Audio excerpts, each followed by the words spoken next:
Hi, welcome to the Mammoth Tech Show.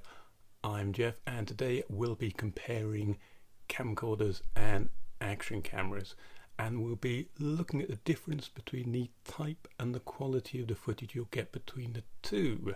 Can you get away with just using an action camera nowadays, or is there still a place for the classic camcorder? Let's take a look. We took 3 cameras to Teignmouth Beach on the sunny South Devon coast to perform our test. The idea was simple: shoot the same footage on the 3 different cameras and then compare the results.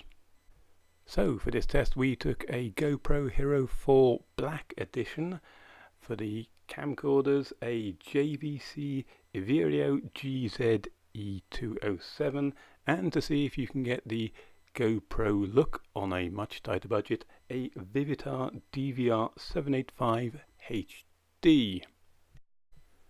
Now, the principal difference between a camcorder and an action camera is the lens. A camcorder will have a much bigger lens, and a big lens is able to take in more light. And also a camcorder will normally have an optical zoom. This particular model has a 40 times optical zoom. Action cameras have fixed wide-angle lenses, and although you can have some control over the field of view with an action camera, objects shot using an action camera can see much further away than they do when shot with a normal camera. Take this footage of Sheldon shot on the JVC. When compared to the Vivitar action camera, suddenly Sheldon seems a lot further away.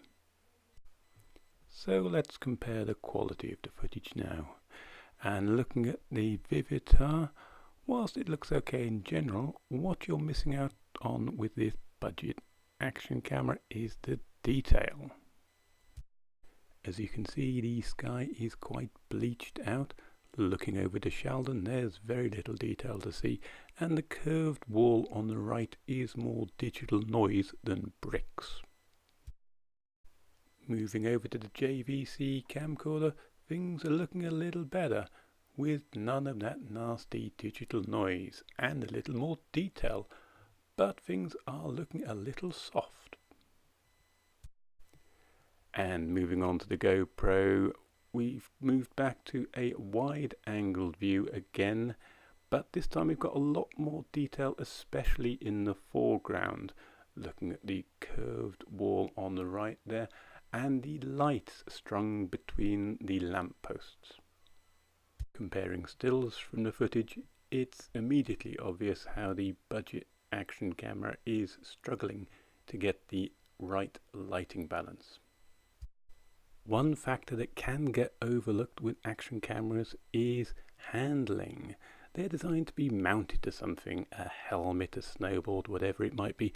They're just not designed to be held in the hand. They're too small and fiddly for that, really.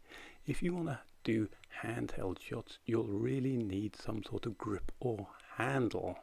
And also bear in mind that most action cameras don't come with an attach point built into the camera itself. It's normally on the protective housing, and if that housing's waterproof, that's going to cut out most of the sound. Of course, there is the argument you could just shoot it all on your smartphone, and this section is shot on a little iPad mini. So, what do you reckon? Let us know in the comment section whether you want to see us look at if you can go it alone and shoot it all on a smartphone.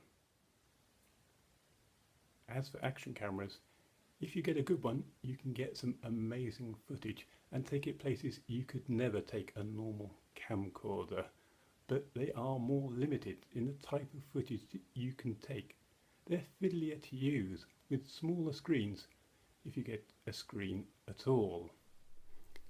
So you can get some very good quality footage now on an action camera, but sometimes you may find that you need that big versatile lens that you find on a classic camcorder.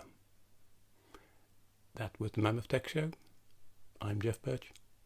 Thanks for watching.